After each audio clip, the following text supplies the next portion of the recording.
Imagine waking up in a world where words no longer mean what they appear to. A place where language, the very tool we use to communicate and understand reality, is twisted to obscure truth and manipulate thoughts. This unsettling scenario is not a dystopian fiction but a reality shaped by doublespeak, a deliberate distortion of language to deceive and control. In this video, we will examine the insidious power of doublespeak, exploring how skilled manipulators use doublespeak to alter our perception of reality, making lies seem truthful and murder respectable. The dystopian nightmare of George Orwell's work 1984 may be closer upon us than we realize. Doublespeak should not be confused with doublethink. Doublethink is a term from George Orwell's 1984 novel.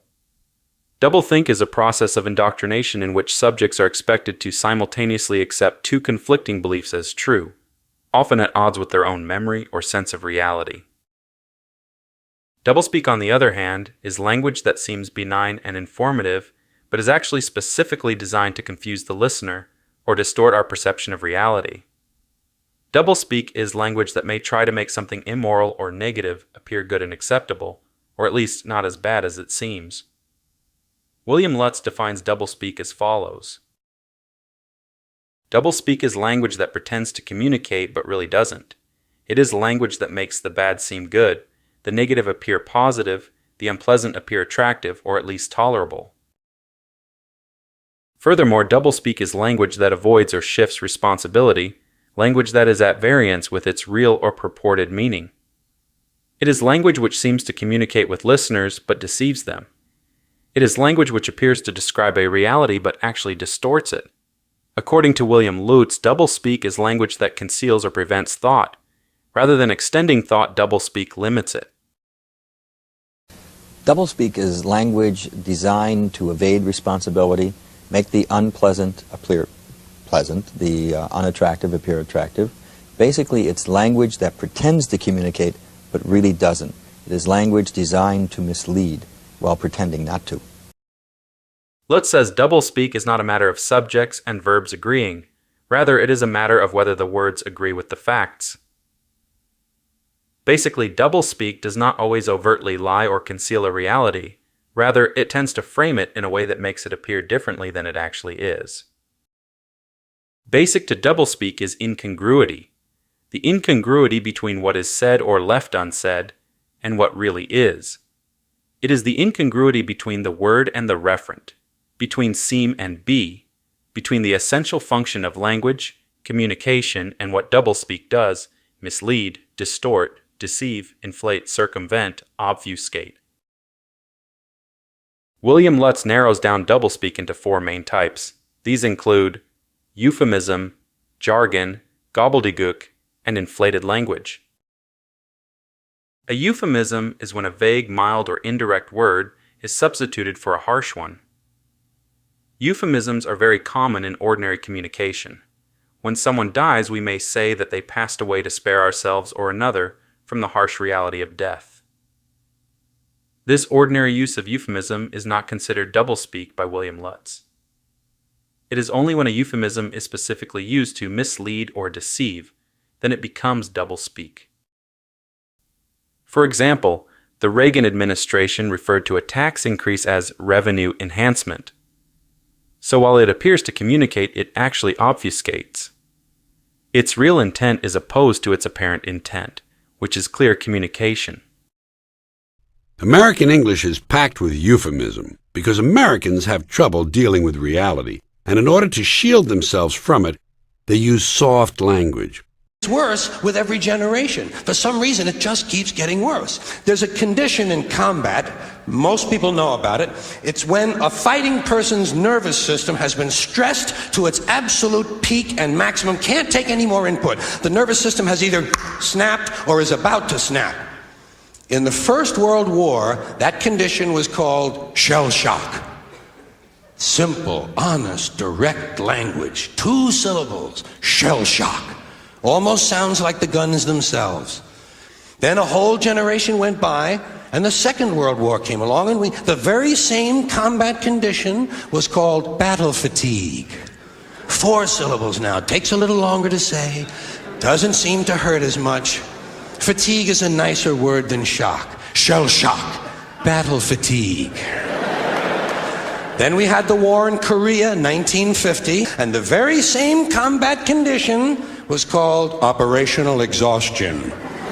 Hey, we're up to 8 syllables now. And the humanity has been squeezed completely out of the phrase. It's totally sterile now. Operational exhaustion. Sounds like something that might happen to your car. Then, of course, came the war in Vietnam. And thanks to the lies and deceit surrounding that war, I guess it's no surprise that the very same condition was called post-traumatic stress disorder. The second kind of doublespeak is jargon, the specialized language of a group or profession. Jargon can be characterized as doublespeak when it is used to give an air of profundity, authority, and status to the person using it. Jargon is pretentious, obscure, and esoteric terminology that is often used to make the ordinary profound, the obvious insightful. In this sense, it is used not to express but impress. It's produced by the modial interaction of magnetoreluctance and capacitive diractance. The original machine had a base plate of prefamulated amulite surmounted by a malleable logarithmic casing in such a way that the 2 spurving bearings were in a direct line with a panometric fam. A third kind of doublespeak is gobbledygook. This form of doublespeak involves overwhelming the audience with a barrage of words. The bigger the words, and the longer the sentences, the better. The intent behind gobbledygook is to confuse and bewilder, making the speaker appear knowledgeable and authoritative while obscuring the actual message. By piling on jargon, technical terms, and unnecessarily complex language, the speaker can create an illusion of depth and expertise. This can effectively stifle critical thinking and prevent the listener from questioning or understanding the true meaning behind the words. An example of gobbledygook can be seen in certain corporate communications or bureaucratic reports. Consider a memo from a company explaining a simple concept like cutting costs. In alignment with our strategic operational objectives, we are initiating a paradigm shift in our financial allocation protocols to optimize resource utilization and enhance fiscal prudence across all verticals. While this sentence might sound impressive, upon closer examination, it essentially means we are cutting costs. The use of inflated language and convoluted structure serves to obscure the simplicity of the message, making it harder for the audience to challenge or understand the underlying intent. This tactic can create a facade of sophistication, but it ultimately erodes clarity and transparency. The fourth kind of doublespeak is inflated language, designed to make the ordinary seem extraordinary and to give an air of importance to otherwise mundane things. This type of doublespeak aims to impress by embellishing simple concepts with grandiose terms, making everyday situations or items appear remarkable. For instance, a janitor might be referred to as a sanitation engineer or a custodial technician. While these titles may sound impressive, they serve to elevate the perceived importance of the role without changing the actual duties involved. Inflated language masks the simplicity of the job, creating an illusion of complexity and significance that may not truly exist. This form of doublespeak can manipulate perceptions, making the simple seem complex and the unimportant appear vital. Doublespeak is so common in our world today that it has become ubiquitous. Every person will encounter doublespeak multiple times in their day. This poses a great danger, according to William Lutz, because it engenders apathy. Its influence is so pervasive that many people sometimes slip into the habit of using it without realizing what they are doing, or they will excuse politicians for using it, because that's just what politicians do. Share some examples of doublespeak you have heard in the comments. I'm curious to know what you've heard. A critical part of doublespeak is a deliberate attempt to alter one's perception of an event or thing, a reframing. In the field of neurolinguistic programming, reframing is a powerful tool used to transform an individual's understanding and emotional response to their experiences. Reframing involves altering the meaning assigned to a specific event or situation, thereby changing the individual's emotional response and behavior. For instance, a person who perceives a failure as a sign of incompetence might be guided to see it as a learning opportunity instead. This shift in perspective can significantly enhance one's ability to cope with challenges and achieve personal growth. However, reframing can be a powerful tool for manipulation, especially in the hands of those in power. Consider a political leader who wants to justify an unpopular war. By reframing the conflict as a defense of freedom or a necessary action to protect our way of life, the leader can shift public perception. Instead of seeing the war as a destructive and aggressive act, people may come to view it as a noble and essential endeavor. This new reality, though artificial, becomes real enough for those who are influenced by the rhetoric. They may support the war, volunteer for service, or accept sacrifices they would otherwise reject. The constant repetition of this reframed narrative in speeches, media, and education solidifies this constructed reality in the minds of the masses. Neuroscience supports the idea that our brains construct the reality we experience. According to neuroscientist Patrick Kavanagh, it's really important to understand we're not seeing reality. We're seeing a story that's being created for us. Our perceptions are shaped by our beliefs, expectations, and the information we receive. When this information is controlled and reframed by external forces, our constructed reality can be significantly altered. A striking example of this is found in the placebo effect in medicine.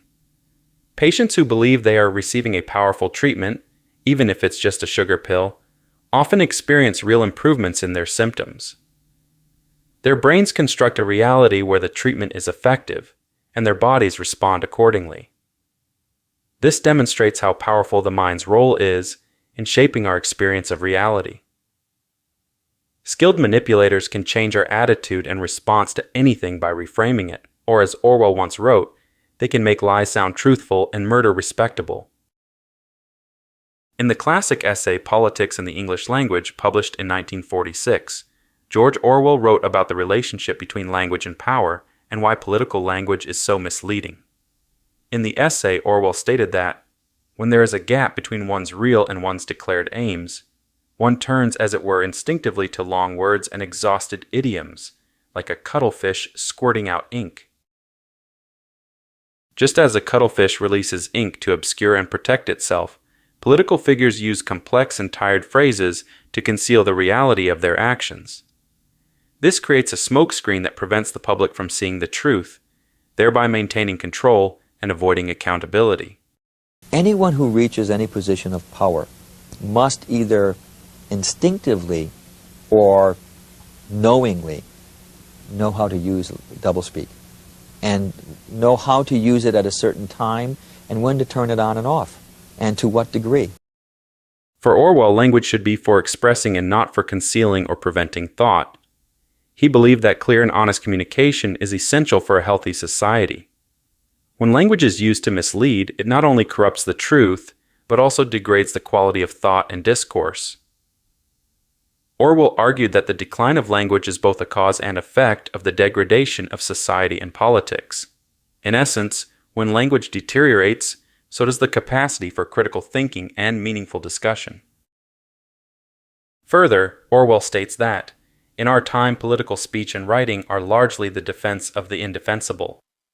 Political language has to consist largely of euphemism, question-begging, and sheer cloudy vagueness. Political language is designed to make lies sound truthful and murder respectable, and to give an appearance of solidarity to pure wind. Euphemisms soften harsh realities, question-begging avoids addressing the core issues, and vague language creates confusion. By doing so, political language manipulates public perception, making deceitful or violent actions seem acceptable and even honorable. The language Orwell spoke of is present everywhere you turn. The U.S. State Department refers to killings as unlawful or arbitrary deprivation of life. In the aftermath of the Space Shuttle Challenger disaster, NASA referred to coffins as crew transfer containers and the body of the dead astronauts as recovered components. The explosion itself was labeled an anomaly. In a speech, Ronald Reagan called the MX intercontinental nuclear ballistic missile the Peacekeeper. The recession during his presidency was called a period of accelerated negative growth. The name of the U.S. Department of War was changed in 1947 to the more pleasing euphemistic name, Department of Defense. It is much easier to justify to the public the expenditure of billions of dollars on defense instead of war. Doublespeak is insidious because it can corrupt and ultimately destroy the primary function of language, which is to facilitate communication between people and social groups. This erosion of language can have serious and far-reaching consequences. George Orwell believed this type of speech was destroying the English language. As doublespeak becomes the norm in political discourse, both speakers and listeners may be convinced they understand this distorted language. William Lutz was concerned that over time, we might start believing that politicians don't lie but merely misspeak, that illegal acts are simply inappropriate actions, and that fraud and criminal conspiracy are just miscertifications. This normalization of deceptive language can obscure the truth and hinder meaningful dialogue, ultimately damaging our ability to make informed decisions. Orwell astutely understood the power of language as both a tool for communication and as a weapon. In the dystopian nightmare world of his novel 1984, Orwell described a world where language was a critical tool of the totalitarian state called Ingsoc. Newspeak was the official language approved by the state and was designed to make only correct thought possible, while making other modes of thought impossible. Newspeak was specifically designed for the purpose of creating a reality the state considered desirable. Newspeak also had the added benefit of making the expression doublethink possible, the act of holding two opposing ideas in the mind and believing both of them. I think the most important point in 1984 is that power grows not out of the barrel of a gun. Power grows not out of the thought police and rule by terror. It grows out of the power of language in that novel. What is reality? Reality is not external. Reality exists not in the mind of the individual, which soon perishes, but in the mind of the party, which is collective and immortal. What the party says is reality is real. And how else can the party do that? Except by language. The party has taken control of language and has taken it away from the individual. And that's the power, because those in power who control language control the way we see the world.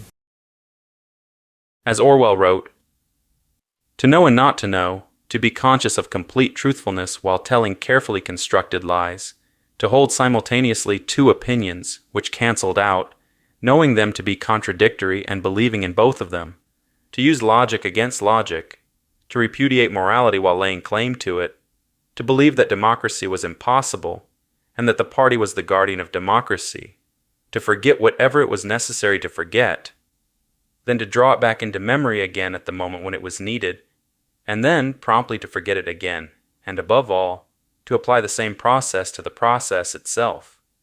That was the ultimate subtlety. Consciously to induce unconsciousness, and then once again to become unconscious of the act of hypnosis you had just performed. Even to understand the word, doublethink, involved the use of doublethink. Let's think about that last statement for a moment. Even to understand the word, doublethink, involved the use of doublethink. This is because doublethink does not involve thinking. William Lutz said it would be a dangerous mistake to think that doublethink is confined to Orwell's novel. In 1982, the Secretary of State Alexander Haig testified before Congress saying that a continued weapons buildup by the United States was absolutely essential to our hopes for meaningful arms reduction.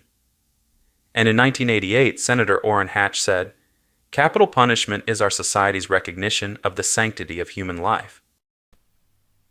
In conclusion, doublespeak, like the newspeak from Orwell's novel, is language designed to eliminate thought when possible and to limit it when it is not possible. Just like doublethink, doublespeak enables speaker and listener, writer and reader, to hold two opposing ideas in their minds at the same time and believe in both of them. William Lutz said doublespeak is not the product of carelessness or sloppy thinking. Indeed, most doublespeak is the product of clear thinking and is carefully designed and constructed to appear to communicate when in fact it doesn't. Lutz further states that if we really believe that we understand such language, and that such language communicates and promotes clear thought, then the world of 1984, with its control of reality through language, is upon us. Or as Orwell writes, if thought can corrupt language, then language can corrupt thought,